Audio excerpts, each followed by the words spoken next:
Hello friends, welcome to my channel Astrokatha. This is astrologer and দৈবিক তান্ত্রিক বেদাংশী শাস্ত্রী বীণা। বন্ধুরা, আপনাদের সবাইকে নমস্কার।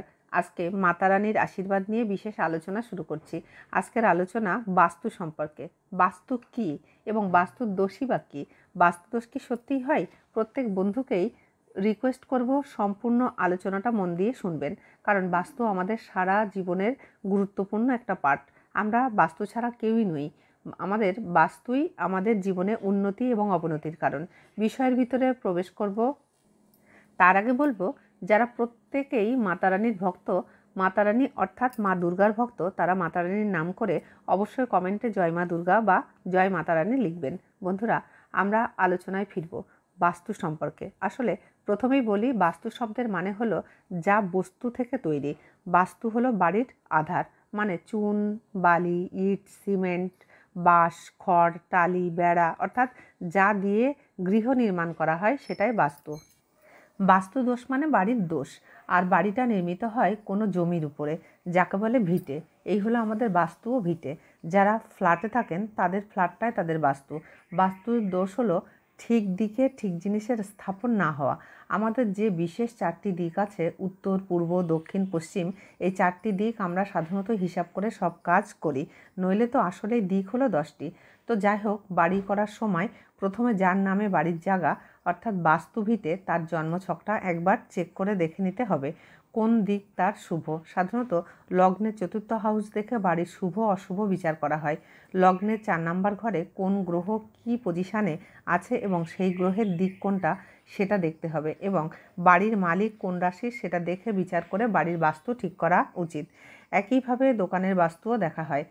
একটা বাস্তুতে বসার ঘর, লিভিং রুম যাকে বলে, ডাইনিং, বেডরুম, কিচেন, বারান্দা, ওয়াশরুম এবং মন্দির, এতগুলো স্পেস হয়। এই ঘরগুলো কোন দিকে কোনটা হওয়া উচিত তার ডিপেন্ড করে বাস্তুতে থাকা মানুষগুলোর ভালো মন্দ, আয় উন্নতি, রোগ শোক ইত্যাদি। আমরা জীবনে সবাই উন্নতি করতে চাই, ভালো থাকতে চাই, কিন্তু কোথাও আমাদের সবার জীবনে ভালো থাকা হয় না। অনেকেরই মনে হয় পাশাপাশি একইভাবে একই রকম চাকরি করা লোক বসবাস করে। একজনের হাই ডেভেলপমেন্ট, অন্যজনের ঠেই হারিয়ে ফেলছেন। হতে পারে সেটা সম্পূর্ণ বাস্তুর কারণে হচ্ছে। এবার বলি, সাধারণভাবে বাস্তুর দিকগুলি কেমন হওয়া উচিত। এক্ষেত্রে বলবো, রাশি অনুযায়ী এক একটা জনের বাস্তুর দিক শুভ হয়, আর সেই সঙ্গে বাস্তুর মালিকের জন্মচাটের গ্রহ নক্ষত্রের পজিশান অবশ্যই ইন্ডিভিজুয়ালি দেখতে হবে। এখন আমি সাধারণভাবে বলছি, সাধারণত বাস্তুতে অনেক দেবদেবী একত্রে বসবাস করেন। তাদের প্রত্যেককে বাস্তু পুজো করে শান্ত করলে বাস্তুদোষ কাটে, কারণ বাস্তুদোষ সত্যিই হয় এবং তার এফেক্ট বিপজ্জনক হয়, মৃত্যু পর্যন্ত হয়ে থাকে। অ্যাক্সিডেন্ট, অঙ্গহানি, অসাফল্য, বাধা, সব কিছু বাস্তুর জন্যেও জীবনে বিপত্তি ঘটে। সার্বজনীনভাবে বলা যায়, বাস্তুর ফ্রন্ট পূর্ব দিক বা ঈশান কোণ হলে সবথেকে শুভ। উত্তর দিকে সম্পূর্ণ খোলা রাখতে হয়, অথবা জল, কল, ট্যাঙ্কি এইসবের ব্যবস্থা উত্তর দিকে রাখা উচিত। দক্ষিণ দিকে অগ্নিস্থান, এই দিকে মিটার, মানে কারেন্টের যে মিটার ঘর হয় সেটা, রান্নাঘর, এইসব রাখতে হয়। পশ্চিম দিকে বাড়ি ও অনেকটা শুভ। পশ্চিমে কোনো গর্ত রাখতে নেই, গাছপালা লাগানো ভালো। দক্ষিণ দিকে ফ্রন্ট একরকম, জমি কেনা উচিত নয়। দক্ষিণ দিক জমির দিক, তাই দক্ষিণে বারান্দা ভালো হলেও বাড়ির মেন গেট, মেন ফ্রন্ট একদম ভালো নয়। তবে অনেক রাশির ক্ষেত্রে দক্ষিণ দিক ভালো।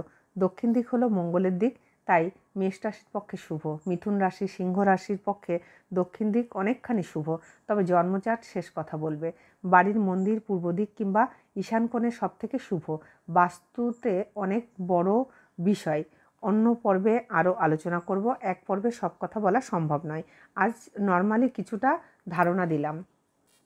তবে একটা কথা বলে রাখি, সম্পূর্ণ বাস্তুশাস্ত্র মেনে বাস্তু করা বর্তমানে সম্ভব নয় কারোরই পক্ষে। তাই বাস্তু খারাপ থাকলে তার প্রতিকার আছে। যাদের বাস্তু সমস্যায় ভুগছেন তারা আমাকে কল করতে পারেন। আর প্রত্যেকেই বলবো, যারা যারা দেখছেন আমার চ্যানেলটা, প্রত্যেকেই প্লিজ একটা লাইক দিন, ওতে আপনাদের সময় নষ্ট হবে না। আর চ্যানেলটিকে একটু শেয়ার করুন, নতুন হলে সাবস্ক্রাইব করুন। আর আমার কথা যদি ভালো লাগে তাহলে কমেন্টে বলুন আরও কি জানতে চান। আপনাদের সাপোর্ট পেলে একটু উপকার হবে আমার। সবশেষে বলবো, কর্মা ইজ ওয়ার্ক। ভালো কর্ম করুন, ভালো থাকুন, প্রত্যেক প্রিয়জনকে ভালোবাসুন, সম্মান করুন, সুস্থ থাকুন। আমার প্রতিটি ভিডিও দেখার আমন্ত্রণ রইল সবাইকে। আর আমার পাশে থাকার জন্য সব বন্ধুদের অসংখ্য অসংখ্য ধন্যবাদ।